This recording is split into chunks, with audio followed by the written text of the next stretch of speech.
Hello and welcome to everybody watching today for this week's episode of 4-Minute Fridays. As you guys probably know by now, this is the kind of segment where we take time to speak with either current or former Christ residents to talk about their training and some of their favorite parts about the program. And today we've got sort of a wilderness theme here with one of our alum and one of our current residents. And so I'll let each of you guys introduce yourselves. John, up top, why don't you go first? I'm John Meyers. Grew up in the suburbs of Chicago, went to school in Chicago and then matched at Christ, and then followed it up with a wilderness medicine fellowship at University of Utah. That's where I'm at now, and that's where I live currently. And Hendo, how about you? I'm Tim Henderson. I grew up in a little town in upstate New York. No one's ever heard of it. I did all my school in Vermont and then took a bunch of years off and then matched at Christ. Awesome. And so it's tradition. We typically start with a fun question about like Chicago themed, whatever. And we're going to change it up just for this 1 week. And instead, I'm going to ask each of you guys either your favorite ski or snowboard resorts. Tell us whether you're a skier or a snowboarder. We'll let Hendo go first this time. All right. So skier, I'm going to answer this in two parts, domestic and international. Nice. Domestic, Alpine Meadows in California, and international, St. Anton. International because you're fancy. John, how about you? Wait, where's St. Anton? Austria. Austria. Okay. Yeah. Well, I think if we're going to do like an international flair. Okay, I got it. So locally, I would say Snowbird in Utah, which is clearly the crown jewel of Utah. In North America, I would say Revelstoke. And then I think like generally internationally, I would say Risutsu in Japan. Oh, nice.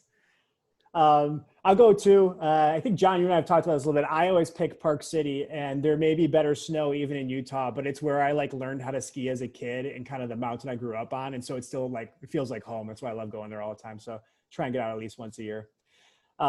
So we'll move on, and we're talking a little bit today about wilderness medicine and training at Christ as well. And so, John, I'm going to start with you, and that's that, you trained on the south or in the south side of Chicago in an urban, very busy ED, which is something that a lot of people classically wouldn't think is the best preparation for a wilderness medicine fellowship. Why don't you tell us a little bit about that and kind of how you got to where you went? You're breaking up just a little bit, but I think I heard most of the question. So I started residency kind of an open book, not really knowing what I wanted to do. And I actually had a friend who did a wilderness medicine fellowship at UCSF Fresno. And part of me was like, oh, I'm just going to like go and do this and hang out with my friend because I have an elective month and this will be rad. But then I ended up really liking it and thinking it was cool and wanting to pursue it further. And so I set up a wilderness medicine day at Christ as part of my like sort of research or like one of my projects that I was working on, which was pretty well received, I think, and was fun. I think people liked it. And then I also did this kind of like backcountry splitboarding trip that Christ helped to fund, which was fantastic to have the support to do like something like that, because I don't think a lot of other places necessarily would be that flexible. But that kind of like launched me into the fellowship and allowed me to go where I wanted to go, which was here. As a background, John was 1 year ahead of me. He was one of my chiefs in training, and the Wilderness Med Day, aside from EMS, where you get to cut people out of cars, was always the most well received. And you'd be happy to know, John, that it still continues. We still do it every year here. So, Heck yeah. So that's awesome. Hendo, we'll go to you next. So tell us, first off, where are you right now, and what are you doing? So I'm in beautiful Sun Valley, Idaho, doing a like rural EM and sort of mountain medicine elective. So something that I set up just through connections at Christ. It's one of our three, we get 3 elective months, which is kind of a lot for a 3-year program. And you can use those to sort of target the things you're interested in or address areas that you think you're weak in. And I wanted to go somewhere where you have to transfer more patients, you have fewer resources, you're just a little bit more on your own, and kind of see what that was like. So, and to hang in the mountains a little bit. And to hang in the mountains, yeah. What was the connection? Like, did you know somebody in the shop out there, or what was it? So Elise, Mally Coplin. So she was in Andrea's class. And Elise, she and Elise are pretty good friends. And I was trying to set up something out in Tahoe so I could go stay with my family. That wasn't working out. So Elise reached out to Mally and things happened. That's a pretty nice backup plan, I'd say. Yeah, it's all right. Awesome. And so kind of in keeping with tradition, we always close out the quick segment here just by talking about what we consider to be the ACMC difference, or the thing that you kind of love the most about your training. John, that now that you're out and kind of looking back, what would you say was the thing you missed the most or loved the most?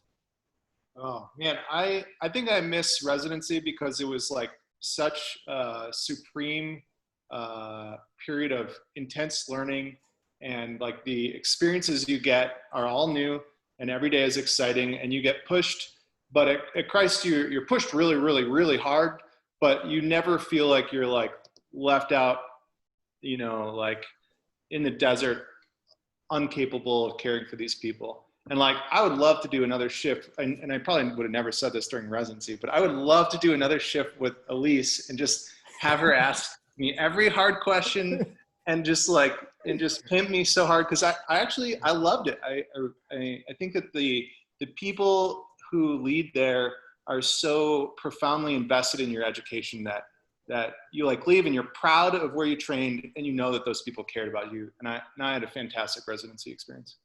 The Blackhawks now do a thing where it's called one last shift, where retired players can come back and have a last shift to be recognized. Right. We'll see if we can get that going as well. Yeah. I don't know if Elise will be excited. I might like it. Yeah. And Hendo, we'll let you close it out. You're obviously still in your training, but you know, in the third year now, so you've got a little bit of kind of material in your background. What would you say is the thing you value the most about your training? I mean, it's a little bit of a cliche, but I think it has, hands down, it's the people, like the co-residents, the attendings, the nurses, you know, the techs, everybody in the room at Christ is just awesome. People are super smart. They always have your back. Like John was saying, they're invested in you. And it's just, they make it a pleasure to come to work, even though it's a challenging place to work, but it's great with those people around. Yeah. Well, I appreciate all you guys for your time. And Hendo, hopefully you stay safe out there. Don't break anything. And John, next time you're in Chicago, we look forward to seeing you. So thank you guys.